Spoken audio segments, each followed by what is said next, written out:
Hai semuanya, sawadee-krap, apa kabar? Semoga kabar kalian selalu baik dan juga sehat. Selamat datang di segmen Analisa. Hari ini kita akan update berita apa yang saat ini sedang dibicarakan media lokal di Thailand terkait dengan Teng Monida, tenggelamnya di akhir Februari 2022 lalu. Oke, yang hari ini aku baca berita dan juga lihat di TV adalah pemindahan jenazah Teng Monida dari rumah sakit lama Thammasat menuju ke rumah sakit baru, dan ini yang akan melakukan investigasi untuk otopsi kedua ini adalah di bawah DSI atau Department of Special Investigation atau mirip kayak FBI-nya. Ini untuk menjawab berbagai macam spekulasi yang diduga adalah hasil otopsi pertama tidak linear. Karena hasil otopsi pertama itu adalah dilakukan langsung oleh pihak kepolisian. Dan menurut keluarga, kok aneh ya, harusnya yang melakukan otopsi itu ya biasanya kan ada lembaga khusus sendiri forensik, tapi kok ini dibawa kepolisian langsung. Well, I don't know exactly gimana prosedur di Thailand, tapi pada akhirnya penyidik di kota Bangkok sudah memutuskan bahwa dilakukan otopsi kedua. Bahkan juga Ibu Panida awalnya sempat menolak bahwa pokoknya setelah 3 hari penghormatan pemakaman akan langsung dilakukan kremasi, tapi ternyata sudah mulai luluh hati Ibu Panida. Oke lah, kita berikan waktu lebih lama lagi, tidak dilakukan kremasi untuk menyiasati investigasi dari kasus ini hingga selesai. Oke? Pengamanannya sangat ketat sekali. Media massa meliput sangat kuat, sangat banyak sekali, dan ke sejumlah kepolisian pun juga datang pada saat memindahkan peti dari Teng Monida tersebut. Oke, itu yang pertama ya. Terus yang kedua, ini mengenai Ibu Panida ya. Ibu Panida itu mengatakan beberapa hal yang selalu ya kontroversi di Thailand. Tentang apa ini? Akan menuntut netizen dan juga pengacara yang berbicara menyakiti hatinya dan nggak benar gitu. Maksudnya gimana ya? Kalian tahu lah ada oknum pengacara ya yang bersedia mau membantu tapi dinilainya tidak tulus, itu juga menjadi tujuannya. Yang kedua adalah netizen, terutama netizen yang mengecap mereka adalah orang-orang yang hanya mencari uang. Misalnya Ibu Panida dicapnya sebagai mata duitan. Katanya kalau keterlaluan saya bisa tuntut kamu secara hukum. Agak sulit sih mengontrol hal tersebut karena kan ya dengan aksi yang dilakukan dia meminta 30 juta baht senilai 13 miliar rupiah dengan perhitungan yang sudah aku ceritakan, ya bagaimana reaksi dari masyarakat ya agak sulit buat dikontrol. Kalau nggak ada asap, gimana sih? Kalau nggak ada api, nggak mungkin nggak ada asap. Itu maksud aku begitu loh. Jadi itu adalah yang disampaikan oleh Ibu Panida. Dan ini pun jadi bahan olok-olokan ya di internet Thailand. Ya iyalah, aksinya begitu ya, reaksinya begini. Oke. I leave it until that one. Oke. Lanjut lagi adalah mengenai aktor yang menjadi salah satu tim evakuasi jenazah Teng Monida. Itu kan mengatakan ada melihat dia gigi yang tanggal, tapi kok hasil otopsi mengatakan tidak ada gigi yang tanggal begitu. Nah, ini dari salah satu petugas menyatakan, bilang bahwa yang disampaikan aktor itu bohong gitu, itu nggak benar, itu adalah efek karena kotoran di Sungai Chao Phraya aja. Terus kalau aktor itu masih tetap kekeh memberikan narasi seperti itu di media massa, kita akan tuntut kamu gitu. Terus aktornya bilang, ya masa saya harus dituntut sih, orang saya cuma menyatakan apa yang saya lihat kok, masa kebenaran itu adalah hal yang dosa. Nah, ini masih menjadi perdebatan, tapi akhirnya aktor itu bilang, ya udahlah kalau memang tim penyidik otopsi pertama mengatakan bahwa tidak ada gigi yang tanggal, itu adalah efek dari kotoran, ya saya mau bisa berbuat apa lagi gitu. Kita nantikan nanti di otopsi yang kedua. Terus berikut lagi adalah mengenai ketidakpuasan hasil otopsi kan ya. Untuk lebih detailnya kalian cek di video aku sebelumnya, ketidakpuasan hasil otopsi ini berusaha untuk dijawab di otopsi kedua ini yang membutuhkan waktu kurang lebih adalah sebulan lagi. Tapi apakah ini cuma sekedar basa-basi ataukah beneran akan menjadi salah satu titik temu? Karena kalau aku lihat dari kasus di Indonesia, misalnya kayak kasus pembunuhan ibu dan anak di Subang, teman-teman ya.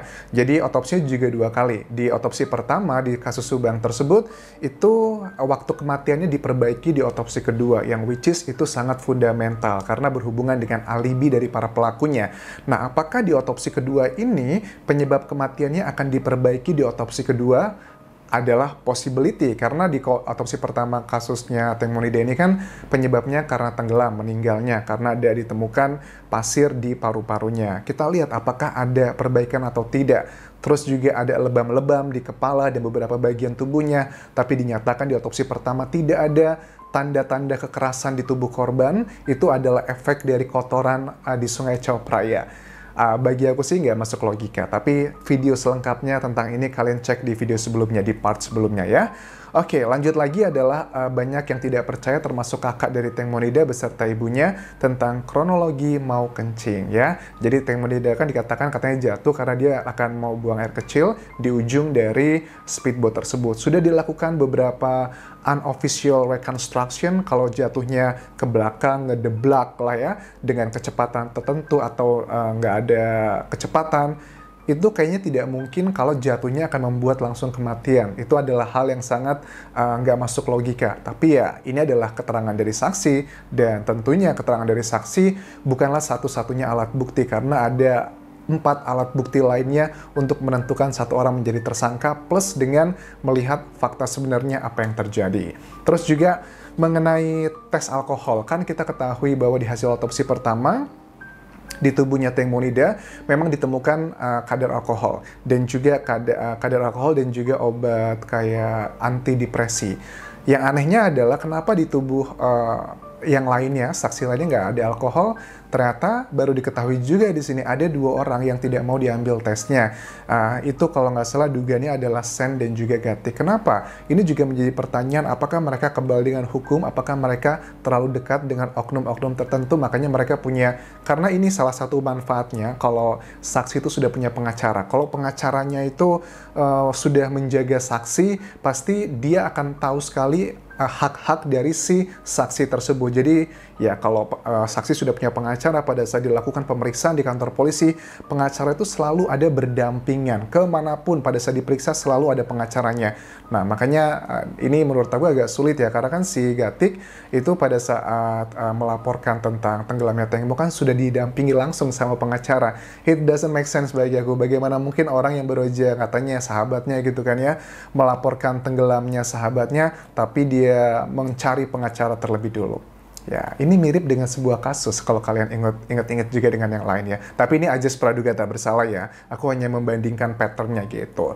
Terus luka di paha kanannya Teng Mo kan ada 30 cm.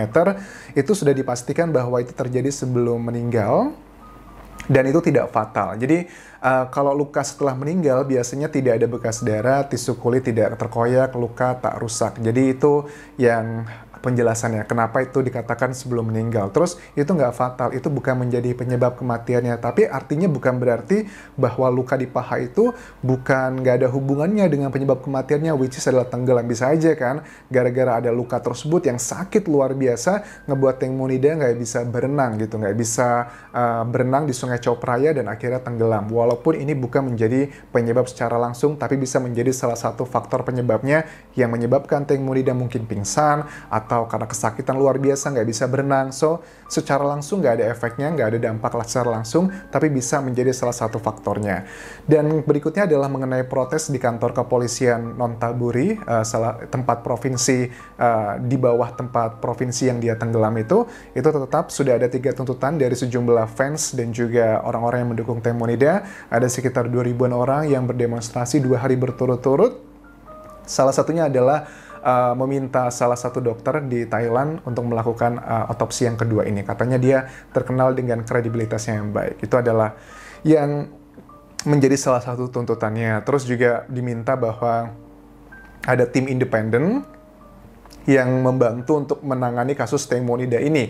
Karena kalau levelnya mungkin sekarang baru level kayak mungkin Polda lah ya kalau di Indonesia, dan mereka meminta levelnya harus Mabes Polri gitu yang harus menangani kasus ini agar lebih banyak orang yang terlibat, orang yang kompeten ya. Itu akan lebih meminimalisir terjadinya dugaan-dugaan ada oknum-oknum yang terlibat seperti itu. Nah, terus ada beberapa informasi yang kalian tanyakan tentang ini nggak berhubungan dengan kasusnya, tapi lebih ke masalah entertainment-nya aja, bahwa kan Teng Mo pada saat meninggal ini kan dia sebenarnya sedang terlibat sebuah proyek kayak drama series di Thailand, dan sekarang peranannya itu sudah digantikan oleh aktris Thailand namanya adalah Pay Panwat. Nah, terus buat teman-teman yang tanya, ada salah satu sahabatnya Teng Mo yang bernama Ana, kenapa Anjos kok dia di TikTok itu nangis-nangis, kemudian juga kayaknya tersiksa banget, ada apa sih ceritanya? Oh, itu jadi ceritanya adalah Ana itu lagi selesai setelah pemakaman ya, bukan pemakaman, proses penghormatan kepada jenazah Teng Monida, itu dia ngerasa tertekan dengan sebagian netizen di Thailand yang bilang bahwa Ana itu pura-pura aja acting gitu. Dia itu kayak pansos lah kalau di Indonesia bilangnya. Karena setelah kejadian ini kan Teng Monida Instagramnya followernya itu sudah 1 juta lebih, dan katanya kok kalian tega sih ngomongin aku seperti itu, aku lagi beneran sedih kok dibilangnya acting begitu. Kalau seandainya 1 juta followers tersebut bisa saya tukarkan untuk mengembalikan sahabat saya rela gitu katanya. Dia sambil nangis lah, kemudian dipuk-puk-puk lah sama teman-temannya seperti itu. Tapi menurut aku ya, mau yang mau pansos siapapun, bahkan kan juga ada dugaan bahwa ada beberapa anggota parlemen juga yang berusaha menggunakan isu ini untuk menjatuhkan lawan-lawannya dengan cerita-cerita yang sudah aku bahas di sebelumnya. Ya menurut aku nggak apa-apa lah, fine-fine aja. Yang penting kan tujuan kita sama-sama untuk mencari tahu apa sebenarnya yang terjadi dari kasus ini, dan kalau memang ini bukanlah kecelakaan murni, apa motifnya? Siapa juga para pelakunya? Dan ingat, ada butuh 5 alat bukti. Kalau sudah ketahuan ini adalah pembunuhan, harus dibutuhkan 5 alat bukti untuk menentukan satu tersangka. Dibutuhkan cuma 2 sih. Jadi aku ingatkan lagi ya, 5 alat bukti itu misalnya keterangan saksi, keterangan terdakwa, keterangan ahli, surat, dan juga petunjuk. Hanya butuh 2 aja, itu bisa menjadikan seseorang menjadi tersangka. So, kita nantikan seperti apa kelanjutan dari kasus Teng Monida. Ada banyak berita yang belum aku bahas di sini, akan aku update di video-video berikutnya. Tapi buat kalian yang ketinggalan dengan video-video mengenai isu-isu terbaru mengenai Teng Monida, kalian bisa cek di part-part sebelumnya ya. Terima kasih sudah menonton, jangan lupa tinggalkan komen, tinggalkan like, dan please subscribe channel YouTube ini, serta follow Instagramku di Anjas di Thailand. Kopun kerap semuanya, bye-bye.